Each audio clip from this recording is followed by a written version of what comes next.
तो हेलो दोस्तों, कैसे हो आप लोग। तो दोस्तों मैं आप सभी का स्वागत करता हूं आपके अपने प्रतिगिरी कॉमर्स अकेडमी के इस वीडियो चैनल पे। दोस्तों आज की जो मेरी वीडियो होने वाली है, वीडियो हमारे बेसिक कांसेप्ट जो है माइक्रो इकोनॉमिक्स की, ये होने वाली। फिर इसके बाद मेरा एक और लेक्चर आएगा basic concepts of micro economics, और हमारा पूरा का पूरा चैप्टर जो है वो खत्म हो जाएगा। तो चलो अब एक एक करके स्टार्ट करते हो, चीजों को समझने की कोशिश करते हैं बेसिकली क्या है, कैसा है, किस तरीके से। साथ ही साथ नीचे डिस्क्रिप्शन में आपको व्हाट्सएप चैनल का लिंक दिया हुआ होगा, जाके आप क्या कर सकते हो, आप चैनल को ज्वाइन कर सकते हो। भाई चैनल को ज्वाइन करना इसलिए जरूरी है क्योंकि जितने भी लेक्चर के अपडेट्स होंगे, सारी जो चीज होंगी वो सारी चीज आपको यहीं पे क्या देखने मिलेंगी। समझ में आ गया। तो ये हमारा डेडिकेटेड व्हाट्सएप चैनल है आपकी 11th कॉमर्स के लिए, तो आप फटाफट से जाके क्या इसको चेकआउट कर सकते हैं। तो चलिए अब एक एक करके चीजों को समझने की कोशिश करते हैं, क्या है, कैसा है, किस तरीके से। अब यहाँ पे बात में जब basic concept of micro economics की बात करो, तो सबसे पहले हमारे लिए ये समझना जरूरी बन जाता है कि सर ये माइक्रो इकोनॉमिक्स है क्या। ठीक है, और मेरा हेयर स्टाइल कैसा लग रहा है ये भी जरूर बता देना कमेंट सेक्शन में। ये अपने आप बन गया है, ठीक है, इसको सही करना। अब सबसे पहली चीज अगर मैं बात करूं, देखो इकोनॉमिक्स क्या है, मैंने ऑलरेडी बताया। इकोनॉमिक्स एक ऐसी स्टडी है जहां पे ये चीज स्टडी करती है कैसे जो एक ह्यूमन बीइंग होता है, कैसे एक इंडिविजुअल होता है, अपने लिमिटेड रिसोर्स में अपने अनलिमिटेड वांट्स को कैसे सेटिस्फाई करता है। इसी चीज को हम लोग क्या कहते हैं, इकोनॉमिक्स कहते हैं। सही बात है, ये हमने हमने हमारे पिछले लेक्चर में क्या पढ़ा हुआ था। अब यहां पे अगर मैं बात करूं, देखो इकोनॉमिक्स एक छोटी मोटी स्टडी नहीं, एक बहुत डिटेल स्टडी और बहुत बड़ी स्टडी है। तो यहां पे पॉसिबल नहीं है कि पूरी की पूरी इकोनॉमिक्स को एक साथ क्या पढ़ा जाए, इसलिए आगे चलकर इकोनॉमिक्स को दो हिस्सों में बांट दिया गया। कितने हिस्सों में? दो हिस्सों में बांट दिया गया। एक पहला आता है हमारा जो है माइक्रो इकोनॉमिक्स, और जो दूसरा हमारा निकल के आता है वो हमारा कौन सा निकल के आता है, वो हमारा मैक्रो, सॉरी, ठीक है, और जो दूसरा हमारा निकल के आता है वो हमारा मैक्रो इकोनॉमिक्स का निकल कर आता है। समझ में आ गया। अब ये जो टर्म माइक्रो इकोनॉमिक्स और मैक्रो इकोनॉमिक्स, ये पहली बार कब यूज हुआ था? ये पहली बार यूज हुआ था ईयर 1933 में। किसने यूज किया था? सर रैगनार्ड फ्रिश ने क्या यूज किया था। वो कहां से बिलोंग करते थे? वो ओस्लो यूनिवर्सिटी से रहते थे। अब ये आपको एक फिलिंग द ब्लैंक्स की तरह पूछा जा सकता है कि in the year 1933 dash use the term for the first time micro economics and macro economics. तो आप क्या लिखोगे? आप लिखोगे सर रैगनार्ड फ्रिश, जो ओस्लो यूनिवर्सिटी से क्या रहते थे। अब ये जो टर्म माइक्रो इकोनॉमिक्स और मैक्रो इकोनॉमिक्स, ये ओरिजिनल टर्म नहीं, ये एक वर्ड, ये जो टर्म्स है ये टर्म्स डिराइव्ड हुए। कैसे डिराइव्ड है? ये आपके ग्रीक वर्ड से डिराइव्ड हुआ। कौन सी वर्ड से? ग्रीक वर्ड से क्या डिराइव्ड हुआ? देखो जो टर्म माइक्रोज है, ठीक है, माइक्रोज जो है, सॉरी, जो टर्म माइक्रो है ये डिराइव हुआ है आपके ग्रीक वर्ड माइक्रोस से, जिसका मतलब होता है स्मॉल या फिर किसी भी चीज का एक हिस्सा, अ पार्ट ऑफ थिंग। जैसे फॉर एग्जांपल अगर मैं बात करूं, मैं एक पिज्जा ले रहा हूं, ठीक है, एक पूरा पिज्जा, पिज्जा में कई सारी स्लाइसेस होती हैं, ठीक है। जब मैं उसमें से एक टुकड़ा निकालकर उसकी स्टडी कर रहा हूं तो उसको क्या कहेंगे? हम माइक्रो इकोनॉमिक्स कहेंगे। या फिर जब कभी भी मैं एक बार में सिर्फ एक चीज की स्टडी करता हूं तो उसको हम लोग क्या कहेंगे? उसको हम लोग माइक्रो इकोनॉमिक्स कहेंगे। जैसे फॉर एग्जाम्पल पूरा स्कूल है, पूरे स्कूल को हम नहीं स्टडी करें, पूरे स्कूल में से सिर्फ एक रोहन नाम का बच्चा है, उसकी स्टडी करें, वो कितना घंटा पढ़ाई करता है, उसका मार्क्स क्या है, उसका परफॉर्मेंस क्या है, तो उसको हम लोग माइक्रो इकोनॉमिक्स बोलेंगे। हाँ, वही मैक्रो इकोनॉमिक्स मतलब क्या होता है? जब हम एक साथ पूरी स्टडी करते हैं तो उसको हम लोग मैक्रो इकोनॉमिक्स बोलते हैं। जैसे फॉर एन एग्जांपल मैं क्या कर रहा हूं, मैं एक बच्चे की स्टडी नहीं कर रहा हूं, मैं पूरे के पूरे स्कूल के बारे में स्टडी कर रहा हूं। तो यहां पे मैं एक इंडिविजुअल की स्टडी कर रहा हूं क्या? नहीं। सर आप एक बार में कई सारे लोगों की स्टडी करते, तो उसको हम लोग मैक्रो इकोनॉमिक्स बोलेंगे। अगर मेरे सर में जितने बाल है उन सभी बाल को जब मैं एक साथ स्टडी करूंगा तो उसको हम लोग क्या बोलेंगे? उसको हम लोग मैक्रो इकोनॉमिक्स बोलेंगे। लेकिन जब मैं सिर्फ मेरे एक सिंगल बाल की स्टडी करूंगा तो क्या होगा? माइक्रो इकोनॉमिक्स होगा। पूरा देश है, ठीक है, पूरा देश है। अब इस पूरे देश में मैं क्या करूं? बहुत सारे लोग रहते हैं, सही बात है, बहुत सारे इंडिविजुअल्स रहते हैं। मैं क्या कर रहा हूं? पूरे देश की इनकम के बारे में अगर स्टडी करूंगा, पूरे देश की इनकम के बारे में स्टडी करूंगा तो वो क्या होगा? वो मेरा होगा मैक्रो इकोनॉमिक्स। लेकिन जब मैं पूरे देश में से सिर्फ एक बंदे की इनकम के बारे में स्टडी करूंगा तो वो क्या होगा? मेरा माइक्रो इकोनॉमिक्स। उसी तरीके से अगर मैं बात करूं, ये कीबोर्ड है, कीबोर्ड है, अब मेरे पास एक कीबोर्ड है, अब मैं एक कीबोर्ड की स्टडी कर रहा हूं तो ये क्या हो गया? मेरा माइक्रो इकोनॉमिक्स हो गया। अब पूरी दुनिया में जितने भी कीबोर्ड है या फिर हमारे देश में पूरे जितने भी कीबोर्ड है, जब उनकी स्टडी में एक साथ करूंगा तो उसको हम लोग क्या कहेंगे? उसको हम लोग माइक्रो इकोनॉमिक्स कहेंगे। आई होप आपको क्लियर होगा कि माइक्रो इकोनॉमिक्स क्या होता है, माइक्रो इकोनॉमिक्स क्या। जब कभी भी हम एक बार में सिर्फ एक चीज की स्टडी करते हैं तो उस तरीके की स्टडी को हम लोग माइक्रो इकोनॉमिक्स बोलते हैं, और जब हम एक बार में कई सारी चीजों को एक साथ स्टडी करते हैं उसको उस स्टडी को हम लोग मैक्रो इकोनॉमिक्स बोलते हैं।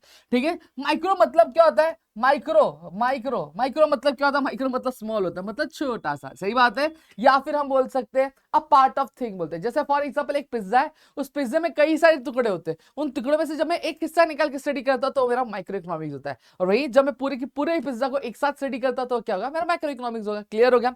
It studies the behaviour of individual unit. ये क्या करता है? ये किसका बिहेवियर स्टडी करता है? एक इंडिविजुअल यूनिट, मतलब एक इंडिविजुअल चीज की। जैसे ये स्टडी करेगा तो पूरे देश में जितने घर है उन सभी घरों के बारे में नहीं, वो सिर्फ एक घर के बारे में स्टडी करेगा। वो जब स्टडी करेगा तो पूरे के पूरे वर्कर्स के नहीं, सिर्फ एक वर्कर के बारे में स्टडी करेगा। जब वो स्टडी करेगा तो सिर्फ एक कंपनी के बारे में स्टडी करेगा, और जब स्टडी करेगा तो सिर्फ एक इंडस्ट्री के बारे में करेगा, सभी के सभी इंडस्ट्री के बारे में स्टडी नहीं करेगा। समझ में आ गया? जब कभी भी एक चीज के बारे में स्टडी करे तो माइक्रो इकोनॉमिक्स होता है, जब एक से ज्यादा की स्टडी करते हो तो हमारा माइक्रो इकोनॉमिक्स होता है। क्लियर हो गया? अब यहां पे हम क्या करने वाला, हम now we are going to study about some basic concepts of microeconomics. सबसे पहला आता है वांट। आता है वांट, क्या बोला? A want means a need और a desire to satisfy something. ठीक है? वांट मतलब क्या होता है? वांट मतलब एक जरूरत या फिर एक इच्छा, जो हम क्या करते हैं, किसी भी चीज को क्या रखते हैं। जैसे फॉर एग्जांपल मुझे भूख लगी है, तो भूख लगी तो मुझे मेरी इच्छा क्या होगी? कुछ खाने की इच्छा होगी। जैसे मैं हाइड एंड सीक खा रहा हूं, क्या खा रहा हूं मैं? हाइड एंड सीक खा रहा हूं। मुझे इच्छा किसकी? हाइड एंड सीक खाने की। तो वो जो इच्छा है, वो जो मेरी जरूरत है, उसी को हम लोग क्या कहेंगे? वांट कहेंगे। तो वांट मतलब सीधी सीधी बात करूं, वांट मतलब जरूरत। वांट मतलब क्या होता है? जरूरत होता है। समझ में आ गया? मुझे मेरा एग्जामिनेशन आ रहा है, तो मुझे एग्जाम हॉल में किसकी जरूरत होगी? मुझे पेन की जरूरत होगी। तो मेरा वांट क्या होगा? मेरा वांट पेन होगा। ठीक है? मुझे एक दोस्त चाहिए, बहुत अच्छी दोस्त चाहिए जिससे मैं बातचीत कर सकूं, तो मेरी वांट क्या है? मेरी वांट है मेरी अच्छी दोस्त, तो मेरी एक वांट है। ठीक है? अब उसी तरीके से आपका क्या आ गया? अभी Spiderman the brand new day आ गया, मुझे देखना है, तो मेरी वांट क्या है? पिक्चर क्या मैं ऐसी देख लूंगा? नहीं, पिक्चर ऐसी नहीं देख लूंगा सर, टिकट चाहिए रहेगा। तो मेरी वांट क्या है? मेरी वांट वो टिकट है। मतलब जरूरतों को हम लोग क्या कहते हैं? वांट कहते हैं। इतना क्लियर हो गया? वांट मतलब क्या होता है? Human wants keep increasing because of inventions and population growth. सही बात है, इंसान की वांट क्या कभी खत्म होती है? नहीं, कभी नहीं खत्म होती है सर। कैसे? जैसे देखो, जब मैं छोटा बच्चा हुआ करता था, बड़ी शरारत करता था, लॉलीपॉप खाया करता था, तो मेरी इच्छा हुआ करती थी कि मेरे पास एक साइकिल आ जाए, तो पापा ने साइकिल दिला दी, मैं एकदम मास एकदम चल। फिर थोड़ा बड़ा हुआ, फिर मेरे को क्या चाहिए थी? स्कूटी चाहिए थी, तो पापा ने स्कूटी दिला दी। फिर थोड़ा और बड़ा हुआ तो मुझे क्या चाहिए? बाइक चाहिए, वुइंग वुइंग वुइंग, तो मेरे पापा ने बाइक दिला दी। फिर थोड़ा और बड़ा हुआ तो मुझे क्या चाहिए? मुझे कार चाहिए थी, तो मैंने कार खरीद ली। फिर और थोड़ा बड़ा हुआ तो मुझे क्या चाहिए थी? मुझे लग्जरी कार चाहिए थी, तो मैंने लग्जरी कार खरीद ली। अब मैं थोड़ा और बड़ा होऊंगा, और थोड़ा होऊंगा तो मुझे क्या चाहिए? फॉरेन ट्रिप चाहिए, तो मैं क्या? फॉरेन ट्रिप लेने चाहिए। अब यहां पे देखो, एक इंसान को जैसे जैसे उसकी जो ख्वाहिशें, उसकी जो जरूरतें पूरी होने लगती है, तो उसकी और जरूरतें क्या? बढ़ने लगती है। सही बात है। मतलब जो वांट्स होते हैं, वांट्स क्या होते हैं? हमेशा बढ़ते रहते हैं, नए नए इन्वेंशन। जैसे फॉर एग्जांपल मेरे पास सैमसंग S24 है। ठीक है? सैमसंग S24 का मोबाइल है। अब सैमसंग S24 का मोबाइल है, कल सैमसंग S25 आ गया, S26 आ गया, फिर S27 आया। तो ह्यूमंस क्या करते रहते हैं? अब S25 आ, भाई अपने को S25 लेना है। क्यों? अब ये जो वांट क्या हुई? अराइज हुई। क्या उसको सच में S25 की जरूरत है क्योंकि उसका मोबाइल खराब हो गया? नहीं, वो क्यों? उसकी जो वांट अराइज हुई, किसकी वजह से अराइज हुई? वो इन्वेंशन की वजह से अराइज हुई।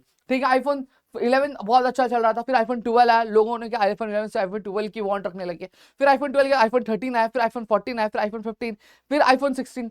अब ये जो आईफोन सब आ रहे, अब लोग क्या जरूरत है इसलिए खरीद रहे? नहीं, इन्वेंशन की वजह से उनकी वांट। अरे भाई वो देख, नए वाले आईफोन में ना एकदम कैमरा, मतलब भाई बहुत भारी कैमरा है।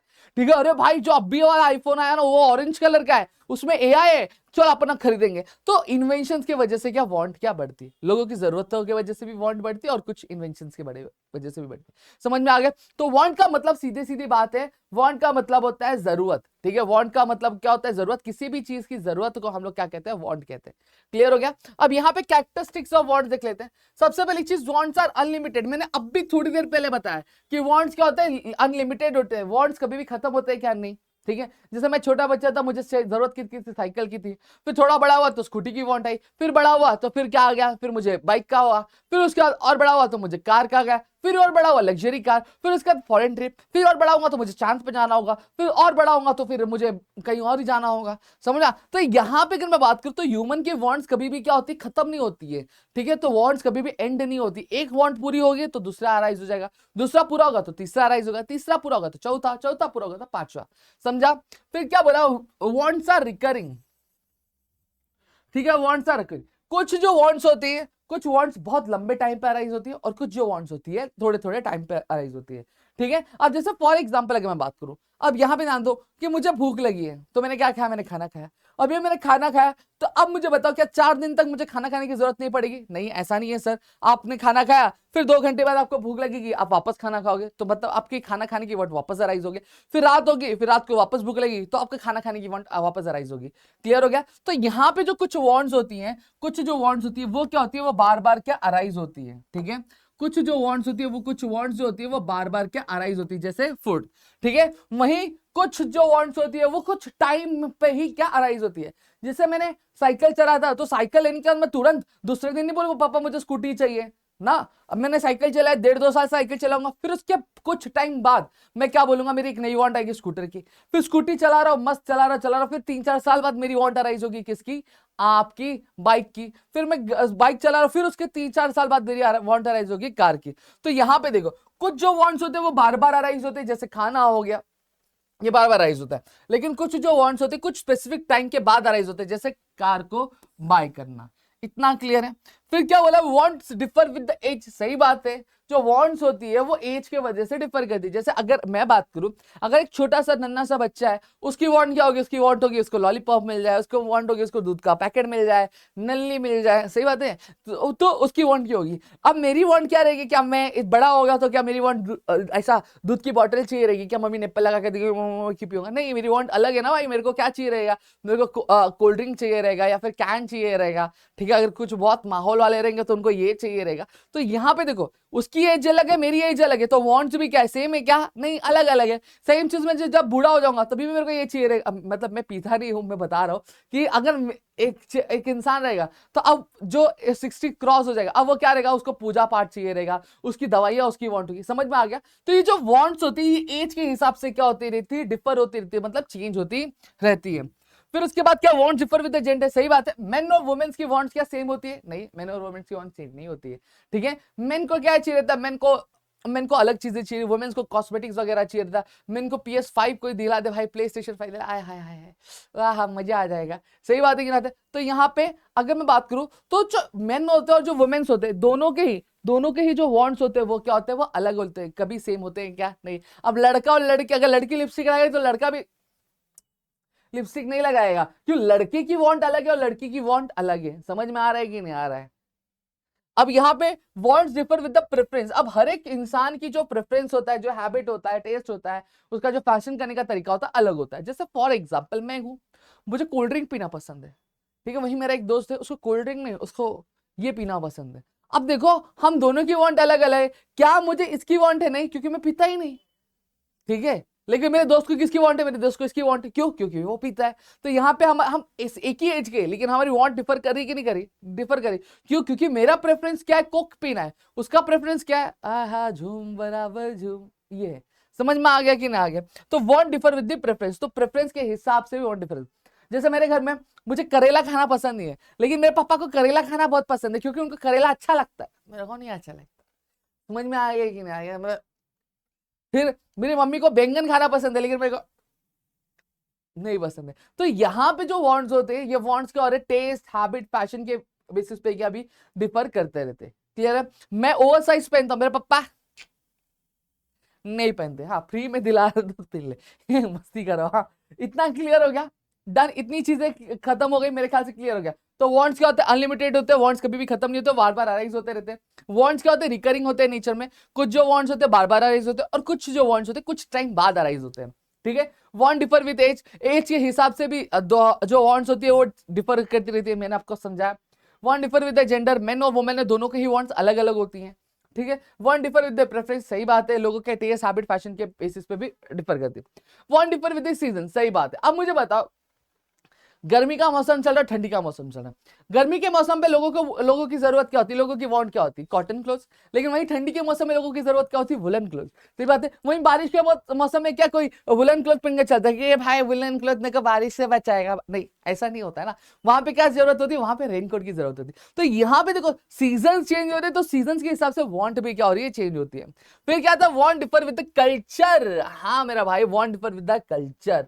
सही बात है। अब जैसे फॉर एग्जांपल हम दो ट्रेडिशन की बात, एक क्रिश्चियनिटी की बात कर लेते हैं और एक हिंदुइज्म की बात कर लेते हैं। अब हिंदुइज्म में देखो एक ट्रेडिशन में हमने देखा है कि जहां पे अगर एक वुमेन है, अगर उसके जो हस्बैंड होता है अगर वो डाई हो जाते हैं तो वुमेन क्या पहनती है, वुमेन आपका व्हाइट कलर का क्लोथ या फिर व्हाइट कलर की जो साड़ी है वो वेयर करती है, बरोबर। लेकिन अब तो चेंज हो गया, लोग थोड़े से खुले दिमाग के हो गए तो ये चीजें नहीं होती, लेकिन पहले हमने देखा, मेरे को भी पता है, मूवीज में देखा तो पता है मुझे, अब पता नहीं, ठीक है। लेकिन वहीं अगर मैं बात करूं तो जो क्रिश्चियनिटी में क्या होता है, जो दुल्हन होती है जब वो अपने पति से शादी करने जाती है तब वो क्या करती है, व्हाइट कलर का गाउन पहनती है। तो यहाँ पे देखो दो अलग अलग कल्चर है, दो अलग अलग ट्रेडिशन है, और दोनों ही ट्रेडिशन के हिसाब से जो वांट है वो अलग अलग है। समझ में आया? एक व्हाइट कलर का कपड़ा, व्हाइट एक जो है वो शादी के टाइम पे पहन रही है, और एक जो है जब उसके पति की डेथ हो जा रही किसी भी रीजन के तो वहां पे पहन रही है। तो want differ with the culture, people of different culture have different wants like food, cloth and tradition. सही बात है, क्लियर हो गया, done done done done done. Hope से यहाँ पे पूरी चीजें क्लियर हो गई होंगी, ठीक है। Next we have classification of wants. अरे मेरा भाई क्लासिफिकेशन ऑफ वांट्स। अब यहाँ पे अब वांट्स को क्लासिफाई किया गया। वांट्स क्लासिफाई कैसे, देखो पहला आता है एक इकोनॉमिक वांट और non economic want. Economic want मतलब क्या होता है, देखो जब कभी भी जब कभी भी किसी भी वांट को सेटिस्फाई करने के लिए पैसे की जरूरत पड़े या फिर पैसे का इन्वॉल्वमेंट हो तो उसको हम लोग इकोनॉमिक वांट बोलते हैं। जैसे मुझे भूख लगी है, मुझे भूख लगी, मैं गया दुकानदार पे बोला, मेरा अंकल मेरे को हाइड एंड सीक बिस्किट देना। तो अंकल क्या है, मेरा क्यूट सा फेस देख के मुझे दे देंगे? नहीं, अंकल को क्या चाहिए रहेगा, पैसा चाहिए रहेगा। तो मैंने क्या किया, मेरी जो भूख लगने की जो मेरी भूख लगी जो थी, जो भूख मिटाने की वांट थी, उसको सेटिस्फाई करने के लिए मुझे क्या देना पड़ा, बिस्किट खरीदने के लिए मुझे पैसा देना पड़ेगा। तो यहाँ पे वांट सेटिस्फाई करने के लिए क्या लगा, पैसा लगा। तो यहाँ पे पैसे का इन्वॉल्वमेंट था। तो इस तरीके की वांट को हम लोग क्या बोलते हैं, इकोनॉमिक वांट बोलते हैं। नॉन इकोनॉमिक वांट मतलब क्या होता है, नॉन इकोनॉमिक वांट, मुझे गर्मी लग रही है, क्या रे गर्मी लग रही है, तो मैं घर के बाहर निकल जाऊंगा और ठंडी ठंडी हवा बह रही है, ठंडी ठंडी हवा बह रही है। अब मुझे बताओ, वो जो बाहर जो नेचर की ठंडी ठंडी हवा बह रही है, क्या उसको लेने के लिए, उसको कंज्यूम करने के लिए, या फिर मेरी जो गर्मी मिटाने के लिए जो वांट थी, क्या उसके लिए मुझे पैसे देने पड़े? नहीं, वो फ्री में मिली। तो इसको हम लोग क्या बोलते हैं, नॉन इकोनॉमिक वांट। जैसे फॉर एग्जाम्पल कपड़े गीले हो गए, मम्मी क्या करती है, मम्मी धूप आई सुखा दिया, ठीक है, डाल दिया तो कपड़ा सूख गया। अब देखो यहाँ पे कपड़ा सुखाने के लिए क्या चाहिए था, सनलाइट चाहिए था, हमें सनलाइट की वांट थी। अब ये सनलाइट की वांट जो थी, इसको पूरा करने के लिए क्या यहाँ पे पैसों की जरूरत थी? नहीं, यहाँ पे पैसों का इन्वॉल्वमेंट था? नहीं। तो इसको हम लोग क्या बोलेंगे, नॉन इकोनॉमिक वांट क्या बोलेंगे। क्लियर हो गया। फिर आता है आपका इंडिविजुअल वांट्स। फिर आता है आपका इंडिविजुअल वांट्स और कलेक्टिव। इंडिविजुअल वांट्स मतलब क्या होता है, there this are personal want of a single person, a doctor needs a stethoscope, a जज नीड्स अ कोर्ट। जब कभी भी एक इंसान जो होता है अपनी पर्सनल लेवल पे जो वांट को सेटिस्फाई करता है, या फिर एक कोई चीज होती है जो एक इंडिविजुअल इंसान की वांट को सेटिस्फाई करता है, उसको हम लोग क्या बोलेंगे, उसको हम लोग पर्सनल वांट बोलेंगे। जैसे फॉर एग्जांपल एक डॉक्टर है, डॉक्टर को क्या चाहिए रहता है, डॉक्टर को स्टेथोस्कोप चाहिए रहता है। अब वो जो स्टेथोस्कोप है क्या पूरी दुनिया का वांट सेटिस्फाई करना है? नहीं, डॉक्टर को हार्ट बीट चेक करनी है, ठीक है, डॉक्टर को अंदर बॉडी के अंदर की चीजें चेक करनी, तो उसको स्टेथोस्कोप चाहिए। वही एक जज जो होता है, जज को क्या चाहिए रहता, कोर्ट चाहिए रहता। अब वो कोर्ट के एक बार में 100 लोगों की वांट सेटिस्फाई कर रहा है? नहीं, वो एक बार में एक इंसान की वांट सेटिस्फाई कर रहा है, तो उसको हम इंडिविजुअल वांट्स बोलेंगे। मतलब ऐसी कोई भी चीज, जब ऐसी कोई भी जरूरत जो एक बार में सिर्फ एक इंसान की पूरी हो रही है, तो उसको हम इंडिविजुअल वांट बोलेंगे। कलेक्टिव वांट मतलब क्या हो गया, जैसे फॉर एग्जांपल हमारे बीएसटी की बस चलती है लाल परी, ठीक है, लाल परी में लाल परी, ठीक है। अब लाल परी चल रहे हैं, अब मुझे बताओ वो जो लाल बस चलती है, मतलब हमारी जो गवर्नमेंट की बीएसटी बस चलती है, जब वो बीएसटी बस चलती है तो आप मुझे बताना, क्या वो एक बार में सिर्फ एक इंसान को कैरी करती है? नहीं, वो कई सारे लोगों को कैरी करती है, ठीक है। किसी को कहीं उतरना रहता है, किसी को कहीं उतरना रहता है, तो वो एक बार में कई सारे लोगों की वांट को क्या करती है, सेटिस्फाई करती है। हाँ, तो इस तरीके के वांट को हम लोग क्या बोलते हैं, कलेक्टिव वांट बोलते हैं। क्या, this are the wants of many people together travelling by a train. सही बात है, एक ट्रेन निकली, ठीक है, हम लोग सभी को यहाँ से बोईसर से हमें गांव जाने का है, ठीक है, सोलापुर कोल्हापुर जाना है फॉर एग्जांपल, तो यहाँ पे एक ट्रेन निकलेगी, तो मेरी अकेले की वांट सेटिस्फाई कर रही है क्या? नहीं, वो कई सारे लोगों की वांट सेटिस्फाई कर रही है जिनको सोलापुर कोल्हापुर जाना है, या फिर बोईसर से लेकर सोलापुर के बीच में जो भी स्टॉप आते हैं उन सभी स्टॉप से उनको उतरना है। तो यहाँ पे एक बार में एक की वांट तो सेटिस्फाई नहीं, कई सारे लोगों की वांट सेटिस्फाई, तो इसको हम लोग कलेक्टिव वांट बोलते हैं। क्लियर हो गया। तो यहाँ पे ध्यान दो, इकोनॉमिक वांट मतलब क्या होता है, जब एक बार में सिर्फ एक इंसान की वांट सेटिस्फाई है उसको, सॉरी, इकोनॉमिक वांट मतलब क्या होता है, जब कभी भी वांट सेटिस्फाई करने के लिए पैसों की जरूरत पड़े या फिर पैसे का इन्वॉल्वमेंट हो, उसको इकोनॉमिक वांट बोलेंगे। नॉन इकोनॉमिक वांट मतलब क्या होता है, जब कभी भी वांट सेटिस्फाई करते टाइम पैसों का इन्वॉल्वमेंट नहीं हो, तो उसको हम लोग नॉन इकोनॉमिक वांट बोलेंगे। इंडिविजुअल वांट मतलब क्या होता है, जब कभी भी एक बार में सिर्फ एक इंडिविजुअल की क्या हो वांट सेटिस्फाई, उसको इंडिविजुअल वांट बोलते हैं। कलेक्टिव वांट मतलब क्या, ऐसी वांट होती है जो एक बार में कई सारे लोगों की वांट सेटिस्फाई, उसको कलेक्टिव वांट बोलते हैं। फिर आता है नेसेसिटी, कंफर्ट और लग्जरी। नेसेसिटी मतलब क्या होता है, नेसेसिटी होती है मतलब होती है जरूरत, ठीक है, बेसिक नीड्स, जैसे रोटी कपड़ा मकान, ठीक है, हमारी नेसेसिटी। कंफर्ट मतलब क्या, आराम, जो हमारे लाइफ को, ऐसी कोई भी गुड्स जो हमारी लाइफ को क्या इजी बना देती है, कंफर्टेबल बनाती है। जैसे वॉशिंग मशीन, कपड़ा हम हाथ से भी धो सकते हैं, लेकिन वॉशिंग मशीन क्यों लाते भाई, हाथ खराब ना हो जाए, ठीक है, आराम मिले, ज्यादा मेहनत ना करना पड़े, इसलिए वॉशिंग मशीन है। हम जो मसाले वो क्या हम कर सकते हैं, वो हम जो पुरानी ऐसा कूटने वाला क्या बोलते थे उसको याद नहीं आ रहा है, ऐसा कूटने वाला, तो उससे भी हम क्या कर सकते हैं, मसाले चटनियां क्या बना सकते, लेकिन मिक्सर क्यों लाते हैं, आराम से, तो ये हमारी लाइफ को आसान बनाता है। समझ में आ गया। फिर उसके बाद आता है लग्जरी। लग्जरीज मतलब क्या होता है, एक ऐसे गुड्स, ऐसी चीज है जो हमारे लाइफ को क्या, हम क्या करते हैं, हमारी खुशी के लिए या फिर हमारे प्लेजर मतलब हमारे एंजॉयमेंट के लिए या फिर हमारी खुशी के लिए हम लोग क्या लेकर आते हैं। जैसे फॉर एग्जांपल एसी कार, ठीक है, वेल फर्निश्ड हाउस। तो ये क्या, वेल फर्निश्ड हाउस नहीं रहेगा तो इंसान जिएगा कि नहीं, क्या जिएगा, लेकिन वेल फर्निश्ड हाउस क्यों लेता भाई, आराम मजा है भाई, अपना लग्जरी है, समझा, क्लियर इसके लिए। फिर आता है goods and service. Goods and service मतलब क्या, ऐसी कोई भी चीज, ऐसी कोई भी चीज जिसे हम छू सकते हैं, देख सकते हैं, और जिसका फिजिकल एग्जिस्टेंस हो। फिजिकल एग्जिस्टेंस मतलब जो आप ये देखो, इसका फिजिकल एग्जिस्टेंस है, ये आपको एक चीज है, एक मटेरियलिस्टिक चीज है, सही बात है। तो ऐसी कोई भी चीज जिसे हम छू सकते हैं, देख सकते हैं, और वो हमारी वांट को अगर सेटिस्फाई करता है तो उसको हम लोग गुड्स बोलेंगे। क्या बोलेंगे, गुड्स बोलेंगे। सर्विस मतलब क्या होता है, ऐसी कोई भी चीज जिससे आप छू नहीं सकते हो, देख नहीं सकते हो, लेकिन वो अगर आपकी वांट को सेटिस्फाई करता है तो वो आपका होता है सर्विस होता है। जैसे फॉर एग्जाम्पल ये स्टाइलस है, ये स्टाइलस एक गुड्स है। कैसे गुड्स है, इसको मैं छू सकता हूं, देख सकता हूं, और ये मेरी लिखने की जो वांट है उसको सेटिस्फाई कर रहा है, तो ये गुड्स कहलाता है। सर्विस मतलब क्या होता है, ऐसी कोई भी चीज जिससे हम छू नहीं सकते, देख नहीं सकते, बस महसूस करते हैं। जैसे मेरा पढ़ाना आप देख सकते हो क्या, नहीं, आप महसूस करो, हाँ सर पढ़ा रहे हैं, ठीक है, उसको क्या, मेरी वो सर्विस को आप छू सकते हो, देख सकते हो, नहीं, तो वो, लेकिन आपकी पढ़ने की जो वांट है वो सेटिस्फाई हो रही, हाँ, तो ये आपका क्या कहलाता है, आपका सर्विस कहलाता है। इतना पार्ट क्लियर हो गया क्या आप सभी को?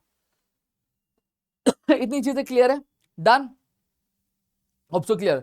तो गुड्स मतलब कोई भी जो मटेरियलिस्टिक चीज होती है उसको हम लोग गुड्स बोलते हैं, और जो चीज हमारी जिसे हम छू नहीं सकते, देख नहीं सकते, उसको हम लोग सर्विस बोलते हैं। क्लियर हो गया। फिर आता है यूटिलिटी। यूटिलिटी मतलब क्या होता है, ऐसी कोई भी चीज जो हमारी वांट को सेटिस्फाई कर सकते हैं, उसको हम लोग क्या यूटिलिटी बोलेंगे। जैसे मुझे प्यास लगी तो ये पानी की बोतल के अंदर क्या इतनी पावर है कि मेरे पास प्यास को बुझा सके, हाँ, आप बोलेंगे हाँ सर, हाँ बुझा सकती है, तो मैं बोलूंगा इसके अंदर यूटिलिटी है, ठीक है। अब फॉर एग्जाम्पल आपको इकोनॉमिक्स पढ़ना है, क्या मेरे अंदर इतना पावर है कि मैं आपको इकोनॉमिक्स समझा सकूं, आप बोलेंगे हाँ सर है, तो आप क्या बोलेंगे, हाँ, ओमकार सर के इकोनॉमिक्स के लेक्चर में यूटिलिटी है। यूटिलिटी मतलब क्या होता है, किसी भी कमोडिटी में जो पावर होता है कि वो सामने वाले की जरूरत को उसको पूरा कर सके, उसको हम लोग यूटिलिटी बोलते हैं। मुझे भूख लगी है तो बताओ, मुझे भूख लगी है तो मेरे भूख लगने की वांट को कौन सेटिस्फाई कर सकता है, ये रिमोट या फिर बिस्किट? आप बोलोगे बिस्किट, तो क्या अब तो यूटिलिटी किस में होगी, क्या मेरी भूख मिटाने की यूटिलिटी क्या रिमोट में है? नहीं, आप क्या बोलोगे, आप बोलोगे सर बिस्किट में यूटिलिटी है। समझ में आ गया, इतना क्लियर हो गया। तो यूटिलिटी मतलब क्या होता है, किसी भी कमोडिटी की जो कैपेसिटी होती है कि वो सामने वाले के वांट को सेटिस्फाई कर सके, उसको हम लोग यूटिलिटी बोलते हैं। डन। फिर आता है वैल्यू। वैल्यू मतलब क्या होता है, कीमत, ठीक है। अब यहां पे वैल्यू को 3 पार्ट में डिवाइड किया, एक वैल्यू इन यूज आता है, एक वैल्यू इन एक्सचेंज आता है। अब वैल्यू इन यूज मतलब क्या होता है, वैल्यू इन यूज मतलब सीधी सीधी बात है, ऐसी कोई भी चीज जिसका यूज ज्यादा है, ठीक है, इस्तेमाल ज्यादा है, ठीक है, लेकिन उसकी जो पैसों में जो वैल्यू होती है वो कम होती है, उसकी क्या मनी वैल्यू क्या होती है, कम होती है, मतलब पैसों में उसकी जो कीमत होती है कम होती है, उसको हम लोग बोलते हैं वैल्यू इन यूज। जैसे फॉर एग्जांपल पानी की अगर मैं बात करूं, ठीक है, पानी की अगर मैं बात करूं तो पानी का यूज बहुत ज्यादा होता है, लेकिन पानी की जो कॉस्ट होती है, आप देखोगे आधा लीटर कितने का मिल जाता है, आधा लीटर मिल जाता है आपका, अगर होलसेल प्राइस में लगो तो 5 रुपए में मिल जाता है। समझ में आ गया। तो यूज तो प्याज बिचती है, मतलब उसका यूज तो बहुत ज्यादा है, लेकिन अगर मैं बात करूं उसकी जो कीमत, जिस उसके यूज के हिसाब से उसकी जो कीमत होती है बिल्कुल ना के बराबर होती है, तो उसको हम लोग वैल्यू इन यूज बोलते हैं। जैसे फॉर एग्जांपल सनशाइन, ठीक है, सूरज की किरणें का इस्तेमाल बहुत ज्यादा है, लेकिन क्या उसका कोई मनी वैल्यू है क्या? नहीं। अगर है भी तो बिल्कुल ना के बराबर रहेगा, तो उसको हम लोग क्या बोलेंगे, वैल्यू इन यूज बोलेंगे। वैल्यू इन एक्सचेंज मतलब क्या होता है, वैल्यू इन एक्सचेंज मतलब ऐसी कोई भी गुड्स एंड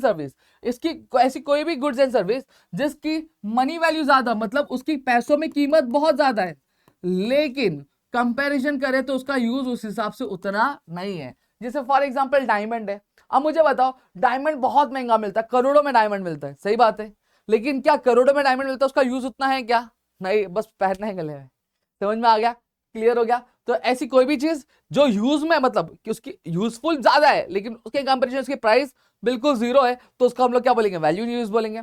ठीक है, वैल्यू इन एक्सचेंज मतलब क्या होता है? वैल्यू इन एक्सचेंज सीधी सीधी बात है, जब कभी भी किसी भी चीज की कीमत ज्यादा है लेकिन उसकी यूजफुलनेस उसकी कीमत के हिसाब से बिल्कुल कम है, तो उसको हम लोग बोलेंगे वैल्यू इन एक्सचेंज। समझ में आ गया? अब यहाँ पे कंसेप्ट दिया वाटर डायमंड पैराडॉक्स। अब क्या बोला गया? Water is a high use but low price. ठीक है, अब वाटर का जो यूज है वो बहुत ज्यादा है लेकिन उसकी प्राइस क्या? बहुत कम है। ठीक है, और डायमंड का जो यूज है वो बहुत कम है लेकिन उसकी प्राइस क्या है? बहुत ज्यादा। इसी को क्या बोला जाता है? इसी स्टडी को वाटर डायमंड पैराडॉक्स बोला जाता है। अब यहां पे ऐसा क्यों है? क्यों ऐसा क्यों है? देखो, वाटर इजिली अवेलेबल है, सही बात है, वाटर इजिली अवेलेबल है। ठीक है, तो इस वजह से उसकी जो प्राइस होती है कम होती है। लेकिन जो डायमंड क्या वो इजिली अवेलेबल है क्या? नहीं, बहुत रेयर है, बहुत कम ही अवेलेबल है। सही बात है, इसकी प्राइस ज्यादा है। मतलब पानी जो है जिस हिसाब से अवेलेबल है उस हिसाब से उस हिसाब से उतने ही लोग हैं क्या पीने के लिए? नहीं। मतलब जैसे ये कंसेप्ट सीधा सीधा उस तरीके से काम करता है। आप मान लो आप मार्केट में गए, ठीक है, मार्केट में गए आप आम खरीदने के लिए, ठीक है, और आपके जैसे 100 लोग हैं आम खरीदने के लिए। कितने लोग हैं? 100 लोग हैं आम खरीदने, लेकिन आम जो अवेलेबल है कितना है? वो 20 ही है। अब मुझे बताओ, 20 आम अवेलेबल खरीदने वाले 100 है, सही बात है, तो अब उसकी प्राइस ज्यादा रहेगी कम रहेगी? बट वैसी बात है, क्या रहेगी? ज्यादा रहेगी। उसी तरीके से अब देखो, डायमंड की अगर बात करो, डायमंड है कितना ज्यादा है क्या? नहीं, कम है, लेकिन खरीदने वाले बहुत ज्यादा है, सही बात है, इसलिए उसकी जो प्राइस है ज्यादा है। ठीक है, लेकिन वही पानी की अगर मैं बात करें, एग्जाम्पल ले लो, उल्टा कर देते हैं कि आम 100 अवेलेबल है लेकिन खरीदने वाले 20 है, तो उसकी प्राइस ज्यादा रहेगी क्या? नहीं, उसकी प्राइस ज्यादा नहीं रहेगी सर, उसकी प्राइस कम रहेगी। ठीक है, उसी तरीके से पानी की अवेलेबिलिटी ज्यादा है लेकिन कंजम्पशन उतना नहीं है, इससे उसकी प्राइस कम है। जैसे फॉर एग्जांपल गर्मी के मौसम में, ठीक है, जब आम का सीजन आता है तो आम मार्केट में बहुत रहता है, तो सस्ता मिलता है कि महंगा? सस्ता मिलता है। लेकिन वही आम का सीजन चले जाता है तो आम मार्केट में अवेलेबल ज्यादा रहता है क्या? नहीं, कम अवेलेबल रहता है, तो उसकी प्राइस क्या रहती है? ज्यादा। तो इसी तरीके से वाटर डायमंड पैराडॉक्स है। समझा? आगे फिर आता है वेल्थ। वेल्थ मतलब क्या? ऐसी कोई भी चीज जिसकी मार्केट वैल्यू होती है मनी में, उसको हम लोग क्या बोलते हैं? वेल्थ बोलते हैं। जैसे फॉर एग्जांपल अगर मैं बात करूं, ये रिमोट एक चीज है, ठीक है, इसकी मार्केट में एक वैल्यू, इस मार्केट में कीमत होगी 100 रुपए का मिलता होगा, 200 रुपए में मिलता होगा, और इसको अगर मैं मार्केट में जाके बेचूं तो क्या इसके बदले मुझे पैसे मिलेंगे? हाँ, मिलेंगे। तो ये क्या हमारा वेल्थ हो गया? क्या हो गया? हमारा वेल्थ हो गया। समझ में आ गया? अगर एक प्रॉपर्टी, एक बिल्डिंग है, ठीक है, उस बिल्डिंग एक चीज है, ठीक है, अब उसको अगर मैं मार्केट में बेचूं तो क्या उसके बदले मुझे पैसे मिलेंगे? हाँ, पैसे मिलेंगे, उसकी एक मनी वैल्यू है ना, मतलब उसकी जो कीमत, उसको पैसे में हम लगा सकते हैं, नहीं लगा सकते? हाँ, तो वो हमारा वेल्थ हो गया। समझ में आ गया? अब किसी भी चीज को वेल्थ कहने के लिए उसके अंदर ये 4 क्वालिटी होनी चाहिए। क्या होनी चाहिए? 4 क्वालिटी। पहला चीज क्या होता है? चाहिए यूटिलिटी होना चाहिए। क्या होना चाहिए? यूटिलिटी। मतलब कोई भी चीज है तो उसके अंदर एक कैपेसिटी होनी चाहिए कि सामने वाली की वांट को क्या सेटिस्फाई कर सकते हो, तो उसको तो वो क्या वेल्थ कहलाएगी। सही बात है। अब बिल्डिंग मैंने दी है, तो बिल्डिंग के पास क्या ये कैपेसिटी है कि वो लोगों को रहने के लिए जगह दे सकती है? हाँ, है। तो उसके अंदर यूटिलिटी, हाँ, है। फिर उसके बाद स्कैर्सिटी मतलब क्या होता है? लिमिटेशन होना चाहिए, ऐसा नहीं कि भरपूर है। जैसे अब बिल्डिंग है, बिल्डिंग में कितना रहेगा? 20 रूम, 25 रूम, 30 रूम, 40 रूम रहेगा, उससे ज्यादा रहेगा क्या? नहीं। अगर ज्यादा भी रहेगा तो एक पर्टिकुलर टाइम पे स्टॉप हो जाएगा, मतलब लिमिटेड ही है ना। तो यहाँ पे क्या वो वेल्थ कहलाएगा? हाँ, तो वेल्थ का पहला कंडीशन भी पूरा कर लिया, दूसरा भी। तीसरा है क्या? ट्रांसफरेबिलिटी। अब क्या ये जो बिल्डिंग है, ये बिल्डिंग की ओनरशिप हम एक इंसान से दूसरे इंसान को ट्रांसफर कर सकते हैं? हाँ सर, ट्रांसफर कर सकते हो। तो इसी को हम लोग क्या बोलते हैं? ट्रांसफर। तो बिल्डिंग ने तीसरा भी क्या कर लिया। चौथा क्या होता है? एक्सटर्नलिटी। अब क्या बिल्डिंग क्या मेरी बॉडी का एक हिस्सा है? नहीं, बॉडी का हिस्सा नहीं, मेरे बॉडी से अलग है। हाँ, तो ये क्या कहलाया? मेरा वेल्थ कहलाएगा। समझ में आ गया? देखो, यूटिलिटी का मतलब क्या होता है? ऐसी कोई भी चीज जो क्या कर सकती है? ह्यूमन वांट को सेटिस्फाई कर सकती है, उसको हम यूटिलिटी बोलते हैं। स्कैर्सिटी मतलब क्या होता है? लिमिटेशन। क्या लिमिटेशन? मतलब वो बहुत ज्यादा नहीं या फिर अनलिमिटेड नहीं, इन्फिनाइट नहीं है, वो क्या है? वो लिमिटेड है, तो उसको हम लोग क्या बोलेंगे? स्कैर्सिटी होनी चाहिए उसकी। ट्रांसफरेबिलिटी, उसकी जो ओनरशिप है हम इजिली क्या कर सके? एक इंसान से दूसरे इंसान को क्या पास कर सकते। एक्सटर्नलिटी, ये हमारे बॉडी से जुड़ा हुआ रहना नहीं चाहिए। समझा? आगे पर्सनल इनकम मतलब क्या होता है? एक जो इंसान की जो इनकम होती है उसको हम पर्सनल इनकम बोलते हैं। जैसे फॉर एग्जांपल मैं ऑनलाइन से कुछ रुपए कमा लेता हूँ, मैं ऑफलाइन से कुछ रुपए कमा लेता हूँ, ठीक है, फिर ट्यूशन क्लासेस से पैसे कमा लेता हूँ, मैंने कहीं पे इन्वेस्ट किया वहां से पैसे कमा ले रहा हूँ। अब ये सारे जो इनकम को मिला के मेरी जो इनकम हो रही है, फॉर एग्जांपल 5000 हो रही है, कितनी हो रही है? 5000 हो रही है। तो ये जो 5000 होगा ये मेरा क्या कहलाएगा? पर्सनल इनकम कहलाएगा। तो मतलब एक जो कमाई जो एक इंसान द्वारा क्या कमाई होती है, उसके सारे जो कमाई के जितने भी रास्ते उन सभी रास्तों को मिला के जो कमाई निकलती है उसको हम लोग क्या बोलते हैं? पर्सनल इनकम बोलते हैं। जैसे फॉर एग्जांपल मैंने बताया कि मैं ऑनलाइन से कुछ कमा ले रहा हूँ, ऑफलाइन से कुछ कमा ले रहा हूँ, इन्वेस्टमेंट किया वहां से कुछ कमा ले रहा हूँ, फिर उसके बाद कहीं से ब्याज वगैरह आ जाता है, ब्याज उस पर पैसा दिया वहां से कमा ले रहा हूँ, तो यहाँ पे टोटल मेरा कितना आ जा रहा है, 5,000 रुपये आ जा रहा है। तो मैं आपसे पूछूं कि मेरी पर्सनल इनकम कितना है, तो आप क्या बोलेंगे, 5,000 रुपये।